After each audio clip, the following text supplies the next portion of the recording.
Kami dari kepolisian ingin bertemu dengan Pak Sarul Yassin Limpo. Sebentar ya, Bapak di dalam. Ya, ada apa ya Pak? Saya ingin menangkap Anda atas kasus korupsi. Apa-apa nih? Surat perintahnya mana? Ini surat perintahnya. Bapak, apakah benar Bapak korupsi? Saya pengacara dari Pak Syahrul Yassin Limpo. Mungkin tidak ada yang bisa ditanggapi untuk saat ini dan akan ditindaklanjuti di pengadilan. Pertama, Pengadilan Tindak Pidana Korupsi pada Pengadilan Jakarta Pusat yang mengadili perkara tindak pidana korupsi pada Pengadilan Tingkat Pertama dengan acara pemeriksaan atas nama terdakwa Syahrul Yassin Limpo resmi dibuka. Hari ini tim jaksa akan menghadirkan saksi kepala sub bagian rumah tangga, pimpinan Kementan Raden Kiki Mulya Putra. Adapun 4 orang saksi, yakni kepala sub bagian rumah tangga, pimpinan Kementan Raden Kiki Mulya Putra, admin keuangan subkoordinator rumah tangga pimpinan Kementan Aris Andrianto, subkoordinator pemeliharaan Biro Umum dan Penggadaan Kementan Ignatius Agus Hendranto, dan koordinator kearsipan dan tata usaha Biro Umum Kementan Reski Yudhistra Soleh. Baiklah saudara berempat, sebelum memberikan keterangan, saudara bersumpah terlebih dahulu sesuai dengan agama yang saudara anut. Ya, bersedia disumpah sebelumnya? Bersedia. Silakan diri maju 2 langkah ke depan, ikuti lafal sumpah yang saya ucapkan sama-sama ya. Bismillahirrahmanirrahim. Bismillahirrahmanirrahim. Demi Allah saya bersumpah Demi Allah saya bersumpah bahwa saya sebagai saksi bahwa saya sebagai saksi dalam perkara ini dalam perkara ini akan memberikan keterangan yang benar, akan memberikan keterangan yang benar, tidak lain daripada tidak lain daripada yang sebenarnya. yang sebenarnya. Terima kasih. Silakan duduk sesuai urutan. Silakan saksi menyebutkan bukti sesuai faktanya. Saksi pertama. Baik, terima kasih yang mulia, yang kami hormati, terdakwa, dan tim penasihat hukum dan para pengunjung yang saya hormati. Saya melayani Pak Menteri untuk di rumah tangga pimpinan, melayani kegiatan konsumsi, sandang, pangan, untuk pembelian makanan minyak, untuk guna pernikahan. Selain itu, uang makan minum per hari menteri di rumah dinas biasanya selalu ditransfer 2 juta per hari untuk keperluan pesan makanan via online ke rumah dinas terdakwa. Kemudian ada pembelian kendaraan, keperluan terdakwa dan juga keluarganya yang membutuhkan operasional rumah baik di dinas. Lalu kemudian juga ada membiayai acara keluarga, pembayaran tagihan cicilan hingga hadiah kondangan. Saksi dua. Ada juga anggaran yang telah ditampilkan sebagai bukti untuk umroh. Berapa total semua jumlah uang yang ditentukan untuk anggaran umroh tersebut? Itu sampai miliar yang mulia. Total keseluruhan anggarannya 6 miliar. Itu untuk umroh atau keberangkatan ke Arab? Anggaran untuk keduanya yang mulia. Masalahnya gini yang mulia, kemarin saya dituduh memakai uang sebanyak itu untuk umroh keluarga, padahal yang berangkat cuma 1 orang sebesar 35 juta rupiah. Syahrul berangkat bersama keluarga 6 orang itu hanya 200 juta. Mengapa disebutkan memakai anggaran miliaran begitu? Baik, seperti itu. Apakah ada pertanyaan lain? Ada juga. Pertanyaan yang terakhir. Saksi mengatakan bahwa cara memperoleh uang itu dengan mengumpulkan atau berutang di koperasi. Pertanyaan saya, apakah dengan jabatan Bapak keluarga melakukan pinjaman? Tidak, sudah saya jelaskan. Tadi ini bukan dilakukan atas wewenang kami, tapi kami dipaksa atas perintah atasan. Apakah Bapak melakukan itu sadar itu melanggar hukum? Kan tadi sudah dijelaskan ya Pak. Bapak penasihat hukum saksi mengatakan fakta sama data. Jadi saksi sadar tidak berwenang untuk melakukan tindakan tersebut. Apabila timbul tagihan penasihat 3, Bapak sanggup bertanggung jawab? Misalnya nggak dibayar setengahnya? Ya Pak, tidak bersedia bertanggung jawab. Kami di luar dari wewenang kami. Baik, itu saja pertanyaannya. Baik, cukup untuk tim penasihat agar tidak ada pertanyaan lagi. Sekarang haknya terdakwa untuk bertanya. Silakan.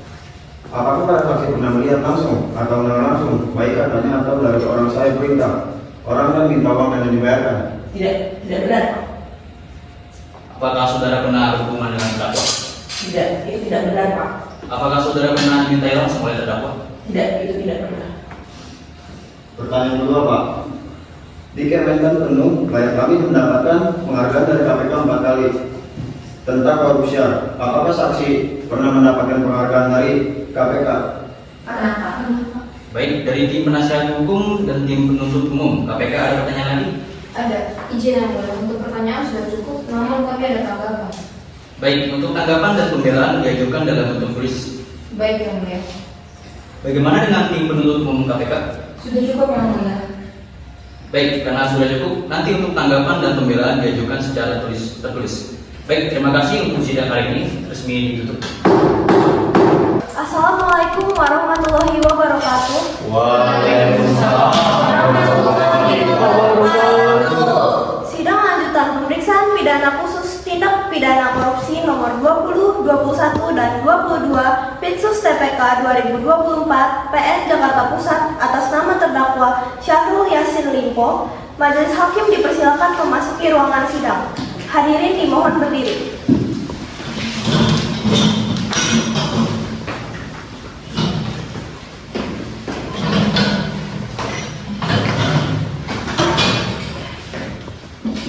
Hadirin dipersilakan duduk kembali.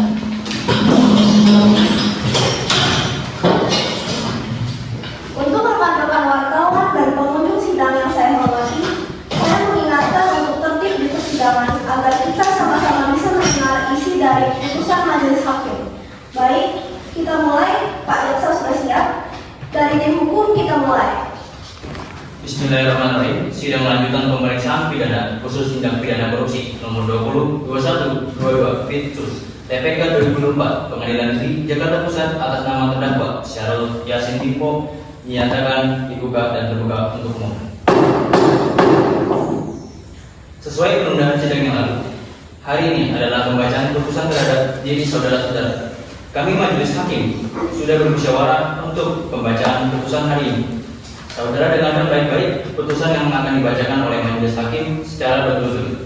Namun, putusan ini tidak kami bacakan secara keseluruhan, hanya poin-poinnya.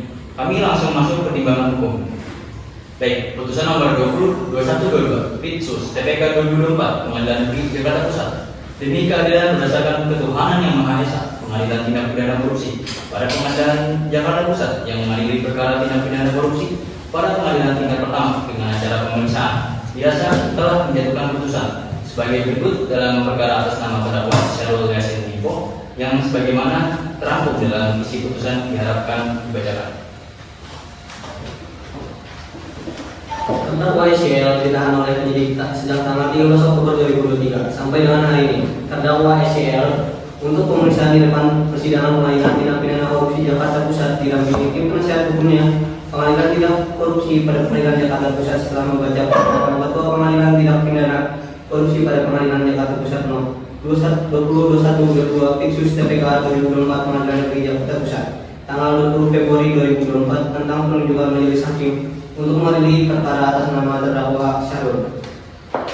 Penentuan majelis hakim Pengadilan Tindak Pidana Korupsi Jakarta nomor 2021-22 dan seterusnya tanggal 20 Februari 2024 tentang penetapan hari sidang pertama. Setelah membaca perkara terdakwa, setelah mendengar pembacaan surat dakwaan dari penuntut umum terdakwa, setelah keterangan saksi-saksi, keterangan ahli, dan keterangan para terdakwa serta memperhatikan bukti surat dan barang bukti yang diajukan di persidangan baik oleh penuntut umum maupun oleh para terdakwa dengan tim penasihat hukum terdakwa, setelah mendengar keterangan ahli yang ditunjukkan oleh pemohon dan termohon di persidangan.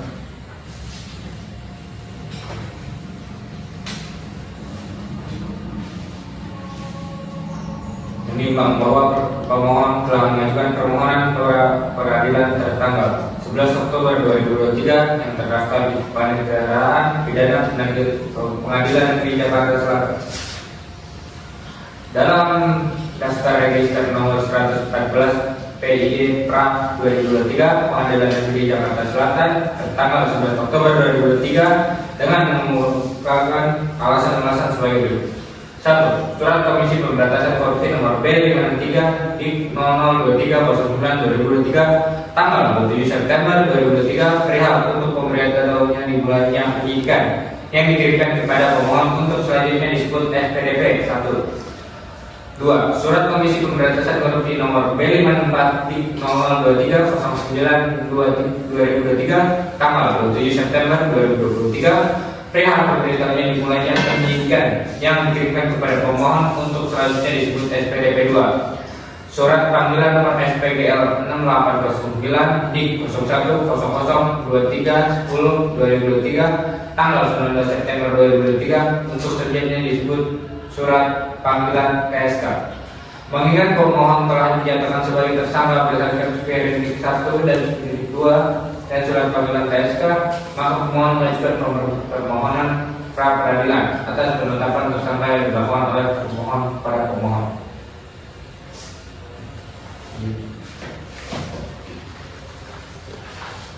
Merujuk pada ketentuan dalam UU KPK dan Perkom 7/20 yang telah pemohon kutipkan membuktikan ketentuan tentang fungsi penyelidikan dan ketentuan tentang fungsi penyidikan yang dilakukan oleh termohon harus sesuai dengan ketentuan pasal 1 angka 5 dan pasal 1 angka 2 KUHP. Dengan demikian, prosedur menemukan dan menetapkan tersangka wajib dilakukan berdasarkan alat bukti yang diperoleh dalam proses penyidikan, serta tak memeriksa calon tersangka sebagai saksi pada proses penyidikan yang sama. Dalam hal tidak dilaksanakan sesuai dengan pasal 1 angka 2 KUHP, maka penetapan tersangka batal demi hukum. Termohon telah melanggar KUHP, UU KPK, Perkom 7/20 dan Putusan MK 21/2014 dalam penetapan pemohon sebagai tersangka. Pemohon telah mengetahui berstatus sebagai tersangka berdasarkan bukti sebagai berikut: 1. Surat Komisi Pemberantasan Korupsi nomor B/562 di 00/23/09/2023 tanggal 27 September 2023 perihal pemberitahuan dimulainya penyidikan yang dikirimkan kepada pemohon. 2. Surat Pemberantasan Korupsi nomor B/564/di 00/23/09/2023 tanggal 27 September 2023 perihal pemberitahuan dimulainya penyidikan yang dikirimkan kepada pemohon. Mengadili Syahrul Yassin Limpo. Yang pertama, menyatakan terdakwa Syahrul Yassin Limpo tersebut di atas telah terbukti secara sah dan meyakinkan menurut hukum bersalah melakukan tindak pidana korupsi secara bersama-sama dan berlanjut sebagaimana dakwaan alternatif pertama penuntut umum. Yang kedua, menjatuhkan pidana terhadap terdakwa Syahrul Yassin Limpo oleh karena itu dengan penjara selama 10 tahun dan denda sejumlah Rp300 juta dengan ketentuan apabila denda tersebut tidak dibayar diganti dengan pidana kurungan selama 4 bulan. Yang ketiga, menghukum terdakwa Syahrul Yassin Limpo untuk membayar uang pengganti sejumlah Rp14.144.786 ditambah $30.000 Amerika paling lama dalam waktu 1 bulan sesudah putusan pemberatan hukum. Tetap jika tidak menyatakan pembayaran, maka harta dendanya disita dilelang oleh jaksa untuk menutupi uang pengganti. Dengan ketentuan apabila terpidana tidak mempunyai harta benda yang mencukupi, maka dipidana dengan pidana penjara selama 2 tahun. Yang keempat, menetapkan masa penangkapan dan penangkapan penahanan yang telah dijalankan oleh terdakwa dikurangkan seluruhnya dari pidana yang dijatuhkan. Yang kelima, menetapkan terdakwa tetap dalam tahap menetapkan terdakwa tetap ditahan. 6. Menyatakan barang bukti berupa 1. Satu bendel dokumen draft pendapat hukum sehubungan perkara dan tindak pidana korupsi di lingkungan Kementerian Pertanian tahun 2019-2023 Jakarta 31 Agustus 2023 sampai dengan barang bukti nomor urut 885 yang terdiri dari huruf A, B, dan yang tertulis A, B, dan C akan dipergunakan dalam perkara lain. 2. Barang bukti nomor urut 886 yang terdiri dari huruf A, B, dan C dikembalikan kepada terdakwa nomor atas.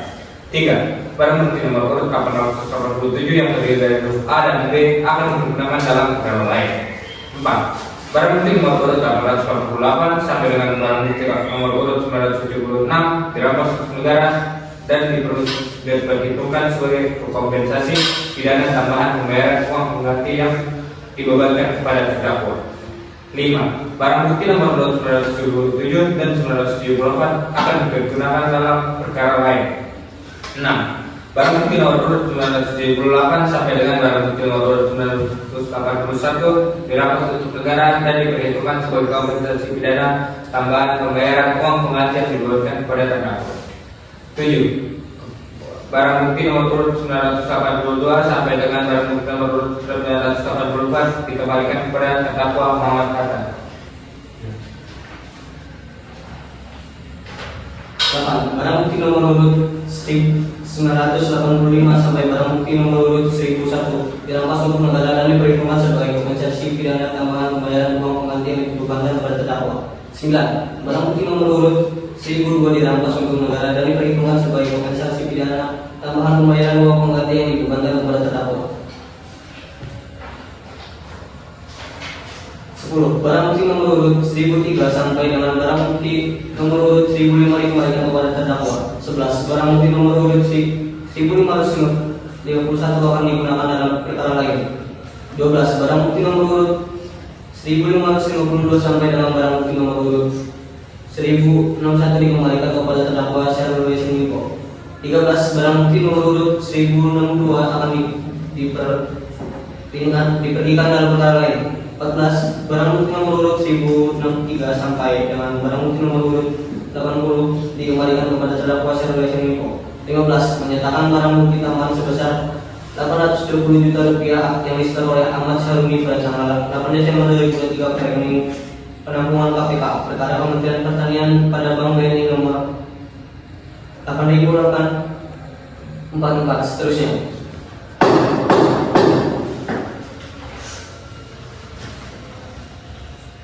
Demikian sudah kita sama-sama mendengar putusan majelis hakim. Berdasarkan musyawarah, apakah atas putusan ini terdakwa dan tim penasihat hukum terdakwa dan jaksa penuntut umum KPK mempunyai hak yang sama untuk menyatakan sikap. Apakah menerima putusan atau menolak putusan dengan mengajukan upaya hukum atau mempelajari putusan dengan berpikir selama 7 hari. Itu adalah hak saudara masing-masing. Dan kami memberi kesempatan pada terdakwa untuk berdiskusi dengan tim penasihatnya hukumnya.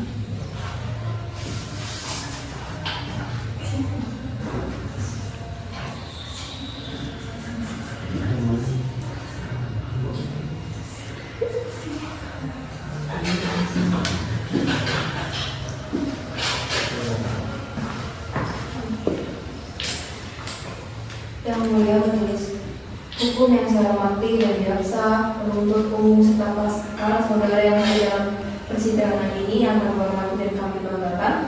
Kami dari tim penasihat hukum SCL tadi telah berdiskusi dan kami memutuskan untuk berpikir-pikir selama 3 hari terlebih dahulu untuk kemudian menyatakan sikap. Ya, baik, silakan untuk berpikir-pikir terlebih dahulu selama 3 hari. Baik, bagaimana dengan penuntut umum KPK? Baik, terima kasih yang mulia yang kami hormati terdakwa, tim penasihat hukum dan para pengunjung yang kami hormati. Setelah kami membaca, mendengar dan mengambil keputusan dari yang mulia dan setelah kami berdiskusi, kami pun mengambil sikap untuk berpikir-pikir dalam rangka mempelajari putusan yang telah dijatuhkan yang mulia untuk kami mengambil langkah atau sikap selanjutnya. Baik, dari masing-masing sikap dari terdakwa dan tim penasihat hukum dan jaksa penuntut umum untuk berpikir-pikir selama 7 hari, maka perkara ini belum berkekuatan hukum tetap karena masih ada waktu 7 hari untuk menyatakan sikap. Silakan gunakan waktu itu, jangan sampai lewat dari 7 hari. Sebelum kami tutup, masih ada yang ingin disampaikan, masih ada yang kurang jelas para terdakwa, tim penasihat hukum terdakwa dan jaksa penuntut umum. Baik, dengan selesainya rangkaian persidangan ini, kami dari tim majelis hakim mengucapkan permohonan maaf apabila selama persidangan ini ada tutur kata kami yang kurang berkenan di hati Bapak atau Ibu, mohon dimaafkan. Wassalamualaikum warahmatullahi wabarakatuh. Sidang resmi ditutup. Selamat pagi, sidang dimulai. Dalam perkara ini, majelis hakim telah memeriksa seluruh bukti dan mendengar keterangan saksi-saksi serta terdakwa. Berdasarkan fakta-fakta yang terungkap selama persidangan dengan ini, jaksa penuntut umum membacakan alasan banding untuk terdakwa yang bersangkutan saudara SL. Berdasarkan pertimbangan hukum yang telah kami teliti, terdakwa saudara SL terbukti secara sah dan meyakinkan melakukan tindak pidana kekerasan terhadap anak buahnya di Kementerian Pertanian. Tindak pidana tersebut telah melanggar pasal 12 Junto pasal 18 Undang-Undang Pemberantasan Tindak Pidana Korupsi, Junto pasal 55 ayat 1 ke 1 KUHP, Junto pasal 64 ayat 1 KUHP. pidana pemerasan yang dilakukan terdakwa berupa penyalahgunaan kekuasaan untuk memaksa pemberian uang dan membayar keperluannya bersama keluarga. Dari perbuatan tersebut, uang yang diterima oleh terdakwa dan keluarganya mencapai 14,1 miliar dan USD 30.000 dan di total pemerasan sebesar 4,2 miliar. Kami berharap dengan ini dapat memberikan efek jerah dan menjadi peringatan keras bagi siapapun yang berniat melakukan tindakan pidana korupsi. Semoga ini juga memperkuat komitmen kita bersama dalam memberantas korupsi di Indonesia. Yang mulia, saya mewakili terdakwa SL ingin mengajukan beberapa hal yang dapat dipertimbangkan dalam rangka permohonan keringanan hukum. Yang kami memahami bahwa perbuatan yang dilakukan oleh klien kami tidak bisa dibenarkan, namun kami memohon agar yang mulia mempertimbangkan beberapa hal sebagai alasan untuk memberikan keringanan hukum. Yang pertama, klien kami, saudara YSL, telah memiliki rekam jejak yang baik sebelum peristiwa ini terjadi. Beliau telah mengabdi di Kementerian Pertanian dengan penuh dedikasi selama bertahun-tahun. Banyak kebijakan yang beliau lakukan untuk mewujudkan sektor pertanian yang terbukti memberikan manfaat bagi masyarakat luas, terutama petani. Reputasi yang baik ini, meskipun tidak menghapus kesalahan, namun patut dijadikan pembangunan dalam memberikan hukuman yang lebih ringan. Yang kedua, kami juga ingin menegaskan bahwa terdakwa telah menunjukkan penyesalan yang mendalam atas perbuatannya. Beliau sangat menyesali tindakan yang dilakukan, yang pada akhirnya membawa kerugian bagi banyak pihak, terutama anak buah dan masyarakat.